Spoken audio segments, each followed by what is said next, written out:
Hello दोस्तों, science talk के इस एपिसोड में आपका स्वागत है।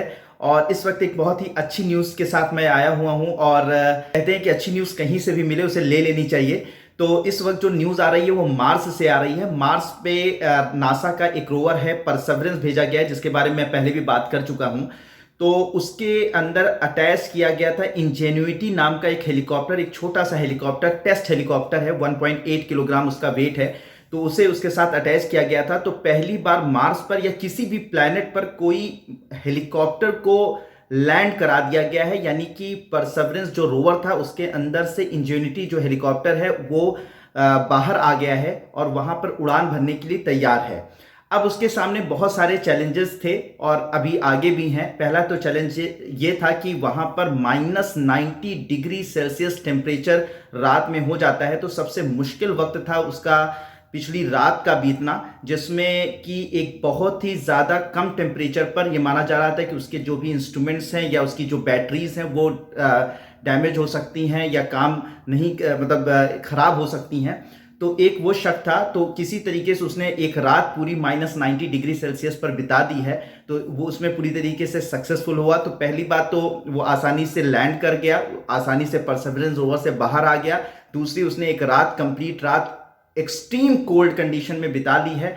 तो ये एक अच्छी बात है। अब वो उड़ने को तैयार है। तो माना जाता है कि अगले 1 हफ्ते या 2 हफ्तों में वो उड़ान भरेगा। अभी जब उड़ान भरेगा तो उसके लिए जो सबसे बड़ा चैलेंज ये होगा कि जो मार्स का जो एटमॉस्फेयर है वो बहुत ज़्यादा थिन है।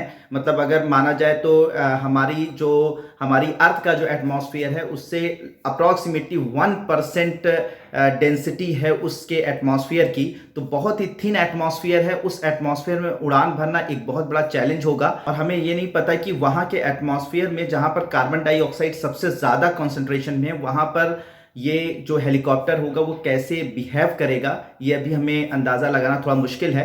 तो वो अगले 1-2 हफ्तों में, यानी कि ये पहली टेस्ट फ्लाइट उसकी की जाएगी। और इस तरीके के माने जा रहे हैं कि जो मार्शियन डे होता है, यानी 30 मार्शियन डे, उसके अप्रॉक्सीमेटली 5 अटेम्प्ट किए जाएंगे उड़ान भरने के लिए। अगर उसमें से वो सफल हो जाता है तो एक बहुत बड़ी हिस्ट्री क्रिएट होगी कि किसी दूसरे प्लेनेट पर कोई हेलीकॉप्टर उड़ान भरेगा।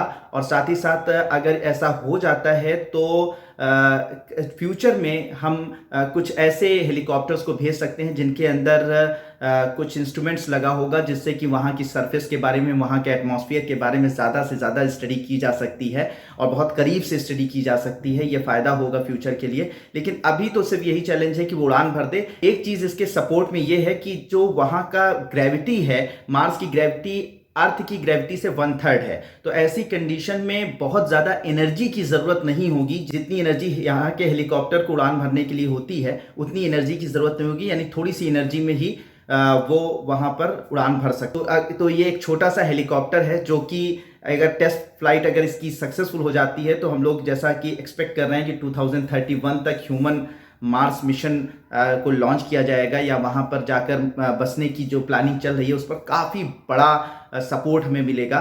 तो होप कि ये मिशन सफल हो जाए, सक्सेसफुल हो जाए। ऐसी बहुत सारी न्यूज़ के लिए मैं आप लोगों के सामने आता रहूँगा। आपको अगर ये वीडियो पसंद आया हो तो इसको लाइक कीजिए और साथ ही साथ लोगों से शेयर कीजिए और साथ ही साथ चैनल के सपोर्ट के लिए सब्सक्राइब कर दीजिए। Thank you so much.